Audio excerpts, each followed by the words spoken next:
মানুহে যিকোনো কাম কৰিবলৈ পৰিশ্ৰম কৰিব লাগিব। লিখা পঢ়াই হওক, ব্যৱসায় হওক, চাকৰিৰ ক্ষেত্ৰতে হওক, মানে পৰিশ্ৰম অবিহনে, প্ৰতিযোগিতা অবিহনে কোনো বস্তু টিকি নাথাকে। এষাৰ কথা আছে, যোগ্য ভোগ্য বসুন্ধৰা। মানে যিজনে যোগ্য তেওঁহে মানে ভোগ কৰিব পাৰে। আমি ছাকচেছ হ'বলৈ হ'লে মানে কঠোৰ পৰিশ্ৰম কৰিবই লাগিব।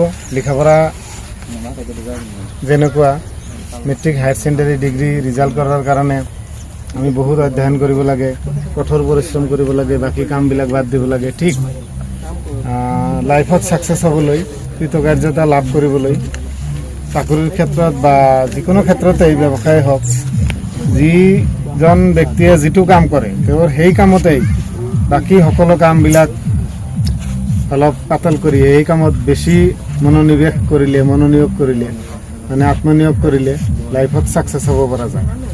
এইখিনি কৈয়ে মই সামৰিছোঁ।